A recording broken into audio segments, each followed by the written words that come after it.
Hi friends, welcome to our channel.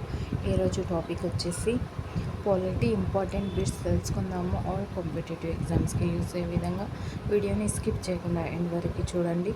First question వచ్చేసి, భారత రాజ్యాంగ సభకు రాజ్యాంగ సలహాదారు ఎవరు? రైట్ ఆన్సర్ వచ్చేసి option C, sir BN Rao. Next question, కింది దేశాలలో ఏది ప్రత్యక్ష ప్రజాస్వామ్యాన్ని ప్రవేశపెట్టింది? రైట్ ఆన్సర్ వచ్చేసి option D, Switzerland. Next question, భారత రాజ్యాంగ ముసాయిదా కమిటీ చైర్మన్ ఎవరు?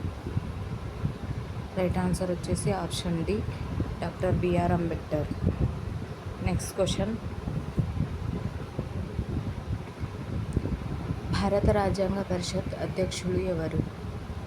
రైట్ ఆన్సర్ వచ్చేసి option B, right answer doctor Rajendra Prasad. Next question, 1935 భారత ప్రభుత్వ చట్టం దేనిపై ఆధారపడింది? రైట్ ఆన్సర్ వచ్చేసి option A, Simon commission. Next question, 1935 నాటి భారత ప్రభుత్వ చట్టాన్ని బంధనాల కొత్త చట్టం చార్టర్ అని ఎవరు అభివర్ణించారు? రైట్ ఆన్సర్ వచ్చేసి option C, Pandit Jawaharlal Nehru.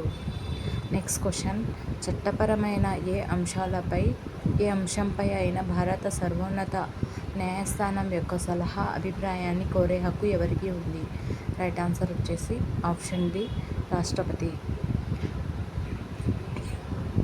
Next question, ఉపాధ్యాయుడి తొలగింపునకు సంబంధించిన ప్రతిపాదనను సమర్పించవచ్చు?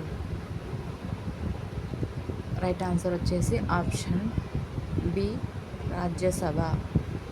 నెక్స్ట్ క్వశ్చన్, ఒకవేళ అధ్యక్షుడు రాజీనామా చేయాలనుకుంటే ఆయన తన రాజీనామా లేఖను ఎవరికి సమర్పించాలి?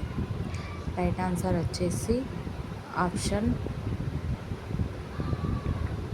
సి, ఉపరాష్ట్రపతి. నెక్స్ట్ క్వశ్చన్, కింది భారతీయ ప్రధానమంత్రులలో ఎవరు లోక్సభలో అవిశ్వాస తీర్మానాన్ని ఎదుర్కోకముందే రాజీనామా చేశారు? రైట్ ఆన్సర్ వచ్చేసి ఆప్షన్ సి, చౌదరి చరణ్ సింగ్. ఒకవేళ వీడియో నచ్చినట్లయితే తప్పకుండా లైక్, షేర్ అండ్ సబ్స్క్రైబ్ చేయండి. Thank you for watching.